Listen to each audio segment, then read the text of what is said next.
Principles of second language teaching.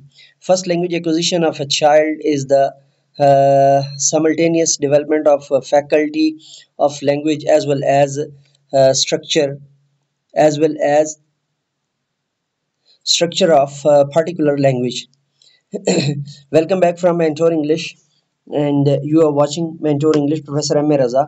Today, we having a particular topic for CSS students, BS students, and B.Ed students, and the topic is principle of second language teaching. So let's do it and let's complete the lecture. As you must have noticed, it's let me repeat it from the very first line. First, language acquisition of a child is the simultaneous development of the faculty of language as well as structure of a particular language. As you must have noticed, it is the natural and automatic product of the process of socialization with the adult human being. The child is more or less proficient in the use of his native language depending upon his language environment and socialization with adults surrounding him. It is a common experience that the only child living in an adult environment pick up adults language more quickly. It is also true that we as adults continuously go on modifying language as we grow. The process of acquisition of a second language is complex at all levels. However, linguists, psychologists, and anthropologists are becoming increasingly aware of operation of a second language in a social setting. You will read in the following passages the principle of a second language learning, but you must not forget that language learning is a social phenomena and appropriate social environment is a basic requirement for any language learning. It is therefore recommended that games, paired conversation, and group learning must form an important part of second language learning. Psychological laws of learning and findings of linguistics have been utilized to evolve the principles of second language teaching. Following are following are some of these broad principles. They are not the last word in teaching a foreign language. They may change or be modified if future knowledge and research open new doors. Speech and writing should come before reading and writing. That means the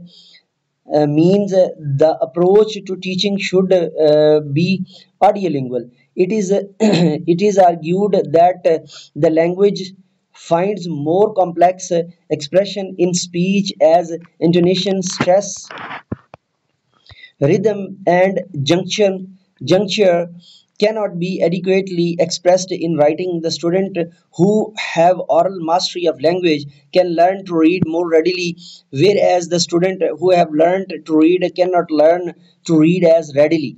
That is why deciphering written material without knowing language patterns is an impact and wasteful technique. Point number two, the memorization of a basic language conversational sentences as accurately as possible is supported by linguistics. The sentence provide students models for further learning. These sentences can also be dialogues in authentic speech situations such as greetings, welcome, inquiring, giving information, asking questions, etc.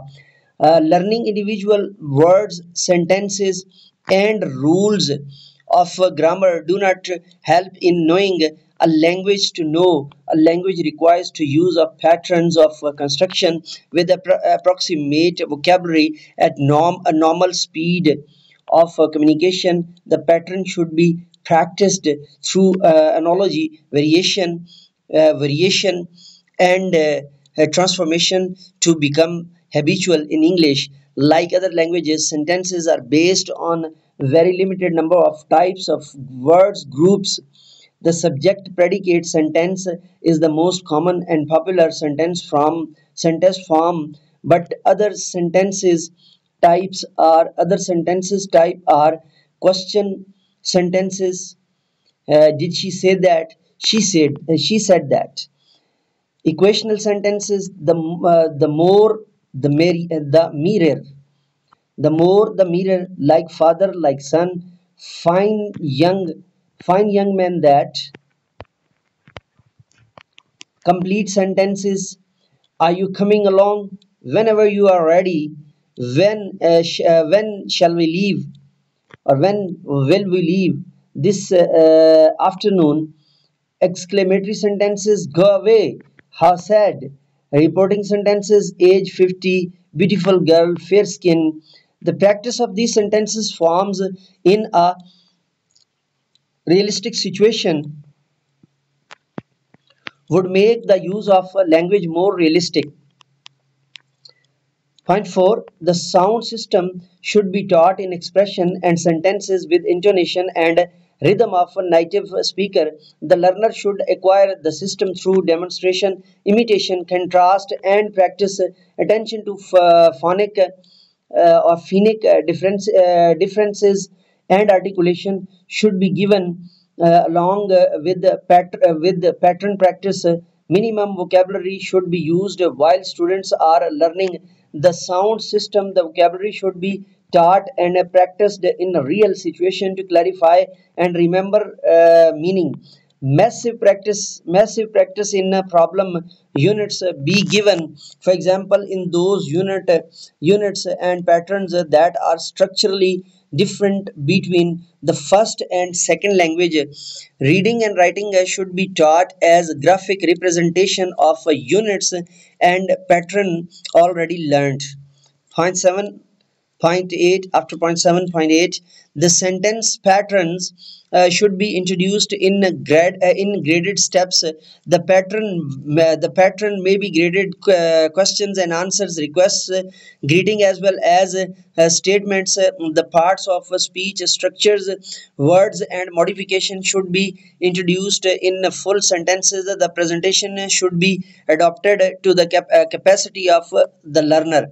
The translation should not be used for the translation should not be used for language practice. However, the full meaning of a sentence in the first language to give meaning for patterns and memorization is an acceptable practice. Continuous practice is an important feature of language learning. When new patterns are introduced, they should be practiced with already familiar vocabulary. Interesting media for practice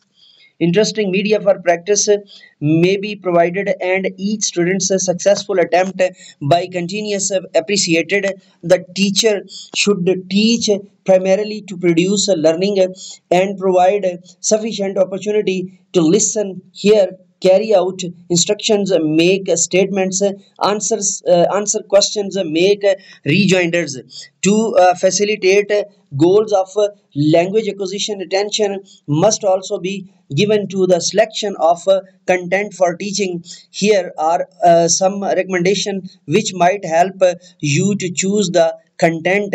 Choose the subject matter which is of immediate importance to the learner. Choose something with appeals to feeling, balance, cognition, and effect. Something distasteful is hard to learn. Try to choose something which leads to emotional responses. Stories of adventure, bravery, etc. are topics which appeal to emotions. Look for content of greater significance. Choose content related with the learner's external world. Try to integrate knowledge, facts, and behavior. Invent an inventory of instructions procedure that make it possible for learners of different interests and abilities to achieve the same educational gains. Make the environment to be more rewarding. And 7, be aware of change continuously taken place in the society and anticipate what knowledge would be worthwhile in society. Activities. Choose a sentence pattern that you wish to teach. Devise a plan to teach this pattern to class as beginner with the details of the type of activities and methods of drill you would use. So today we have discussed particularly uh, the methods of second language teaching. So if you want to learn more about linguist or lisaniyat in Urdu, so we have a channel by the name of Mentor Urdu, Murshid Urdu Professor M. Raza. And if you want to understand lisaniyat according to logic, mantik, and philosophy, we have a channel for these services by the name of Jamia Darul Uloom Shaykhul Islam. Please subscribe and hit the bell icon. Let me go now and say with me, do something more for humanity, do something more for knowledge and practices. Have a good day.